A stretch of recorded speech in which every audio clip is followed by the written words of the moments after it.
Welcome to W.I.N with Richardson and Richardson. What's important now? Success in business most often comes down to hard work, not by silver bullets and quick fixes. It's knowing where to focus that hard work that's key to winning. Join sales prospecting expert and 3-time seven-figure business founder Carrie Richardson and managing partner of R&R Consulting and former owner of Doberman Technologies, Ian Richardson, for radical honesty regarding strategic planning, accountability, and execution that will get you the systematic results you're working toward. Let's get into today's episode. Thought leader and your host, Ian Richardson.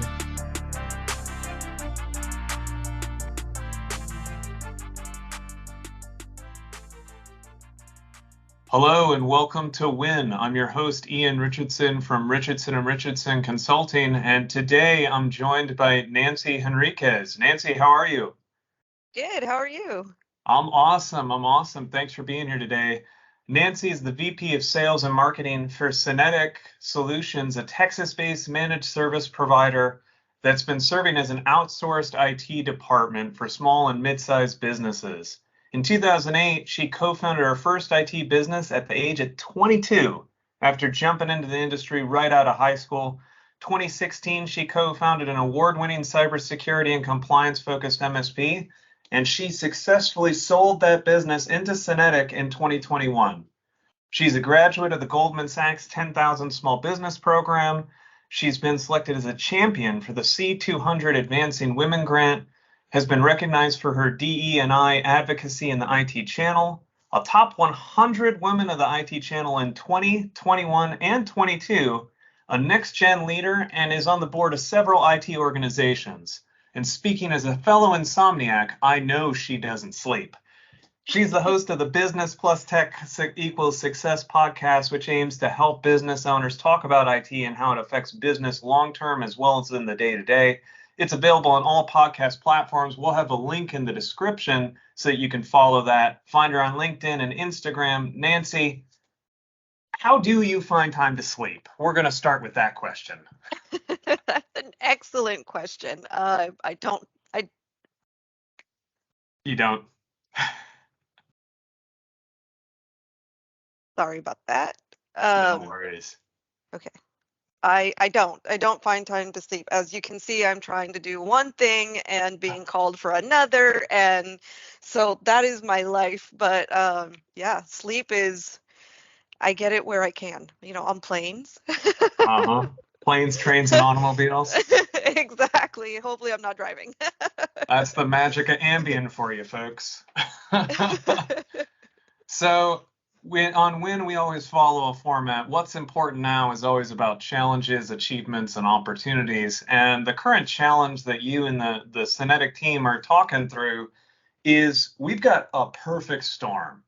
There's the oncoming recession, but that's combined with low employment, higher wages, inflation, and all the other joys of just running a successful business. Recruitment's that challenge. How are you guys standing out when you're trying to attract and retain talent? That's an excellent question. And it's something that, like you said, everybody is having trouble with it. So I think everybody is trying to find creative ways of recruiting and keeping talent, right? And so some of the stuff that we've done is increasing vacation time to, like the standard now, which is, just no, what is it called? Unlimited vacation time, right? And so we're trying to compete in all of the normal ways.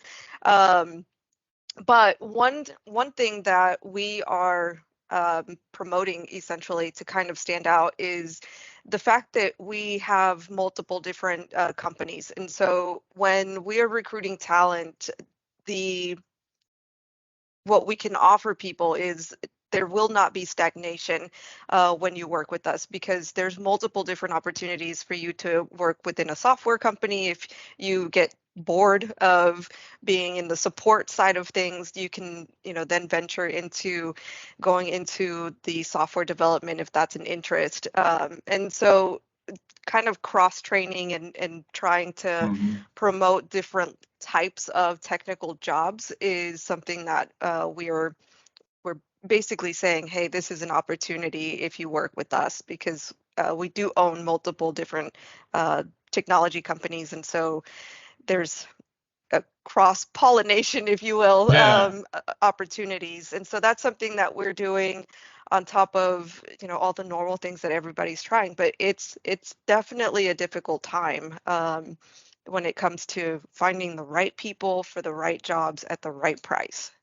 Yeah, the right person, right seat conflict and challenge was always a constant battle in my old MSP. And I love the focus on strategy about not only vertical advancement but horizontal shifts. The being able to say, hey, I'm coming in and I'm interested in infrastructure support, and you could follow that traditional sysadmin role.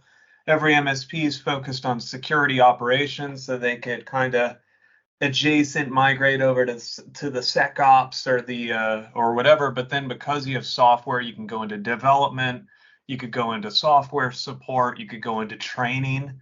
And then, you get that rare bird that comes in as a support engineer and maybe shifts into sales engineering or even into sales and account management, technical account management. That's such a great thing to have career pathing, because what's interesting, what I found, is the younger generation, especially our generation and even younger, is coming in and they care about a paycheck. Everyone does, but they Right. want it. They want more.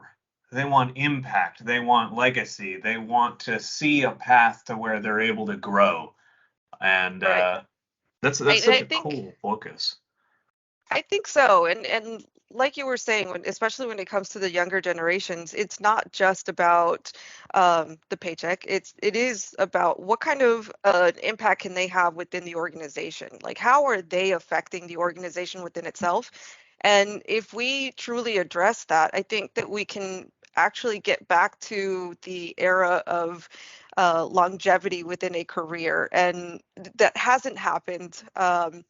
With our generation. Again, I feel like most of us kind of skip different places because we can't find a place that offers us everything that we want in the time frame that we want it. And so if we have organizations like that providing those career paths where you can move along and or skip to a different point in time within the same organization, then you build some of that loyalty while also filling that gap for millennials and now Gen Zers that are getting into the workforce. Yeah. One aside that I have is that what do we do after Gen Z? Are we going to like double A? I don't know. Well, we'll have to see what drops out there. Yeah, exactly. The Thinking A's. about achievement on strategy and stuff like that, there's a pretty big achievement in Synetek's recent history.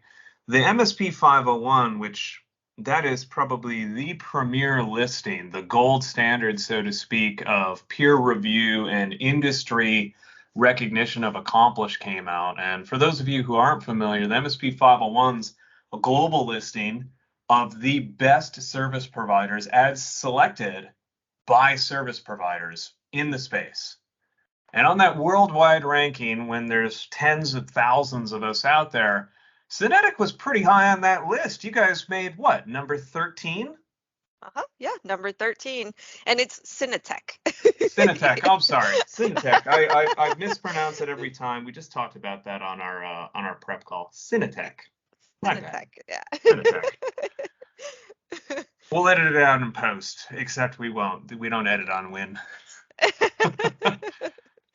It's all good. But yeah, number 13 on that list, and it is amazing. For me personally, I had when I owned my MSP, that was a number I was trying to get to, and the last time that we were on it, right before we sold, we had landed in number 19. So I think it was 19. I might be lying. Don't check me. Because I like being in the top 20. How about that?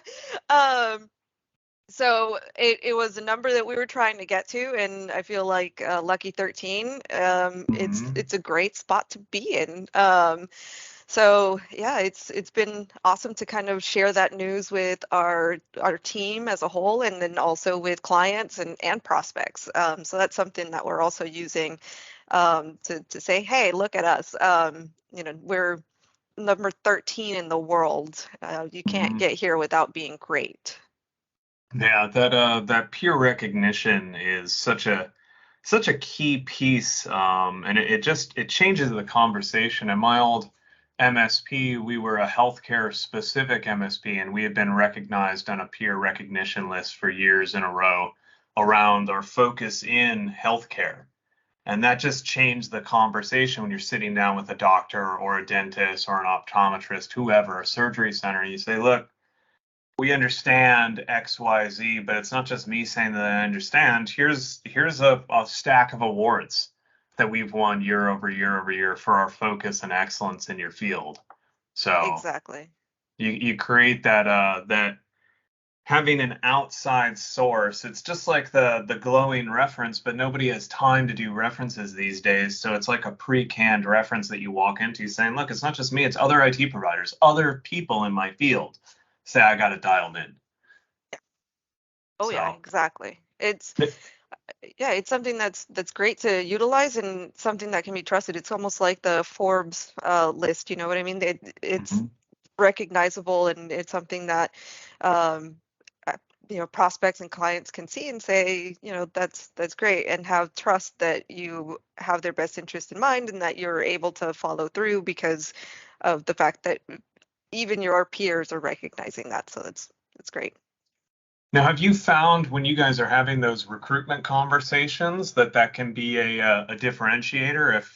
I mean, I've yet to see a hire not have multiple offers at the same time. Are you seeing that's a standout too?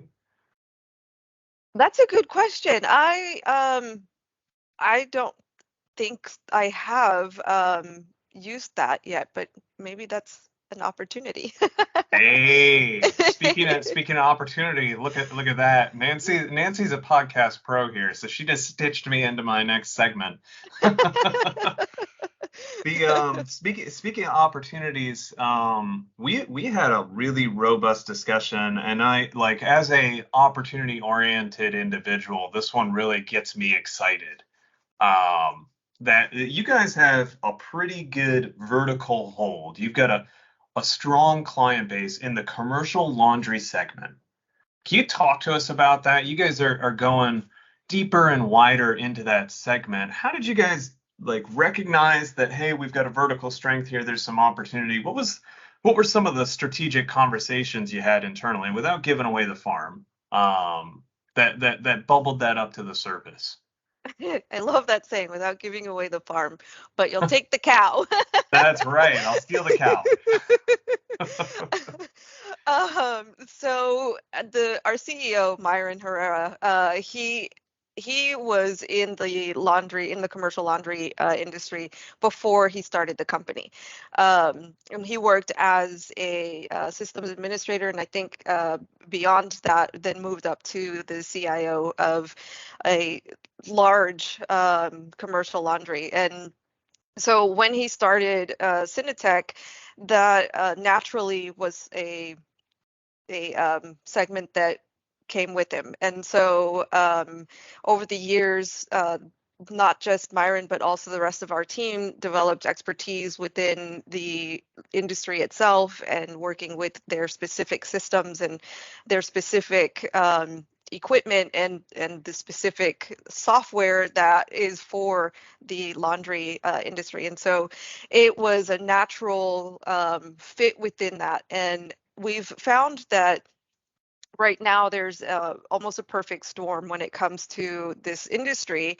And so we have taken the expertise that we have gained over the years and built a platform, let's say, a service platform for them. And so that's something that we're able to take now and say, we have the experience, the expertise, and now a platform that serves the industry the way that the industry needs at the moment, and widen our basically widen our what's the word I'm looking for? I'm like trying to hug The people here. footprint. Yeah. Yeah, thank you. Yeah.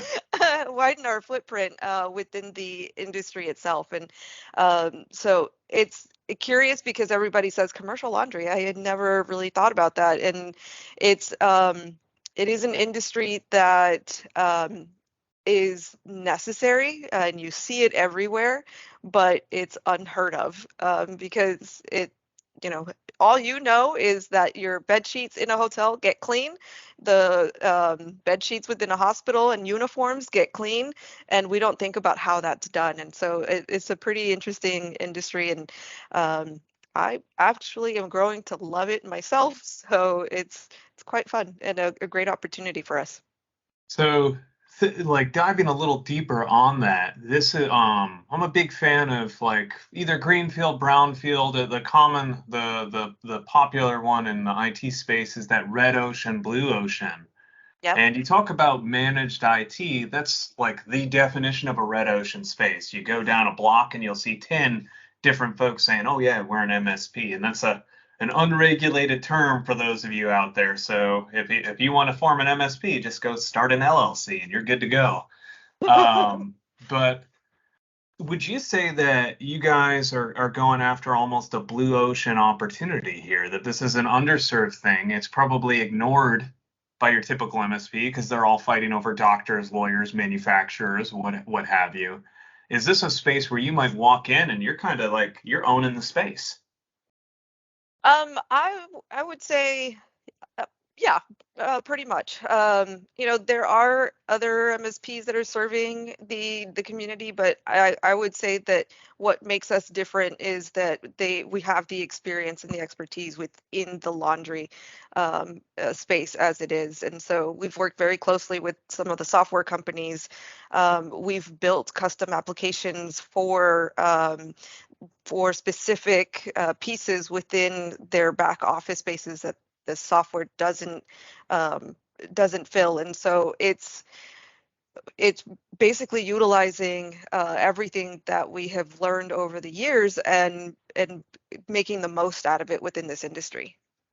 So for those of you listening out there, there's the opportunity. Think about those industries, maybe waste management, maybe water treatment in municipalities. Think about those industries that aren't the common MSP target, and maybe that's your next opportunity. Find a way to go wide and deep into somewhere where no one else is paying attention. So Nancy, how can people get a hold of you? They can find you on LinkedIn. They can listen to your podcast. They can go to a website. Throw it out there. Throw out some contact info for us. Yeah, awesome. So LinkedIn, Nancy, under Nancy Henriquez. The podcast is Business Plus Tech Equals Success, and that's available on all platforms, like you had said.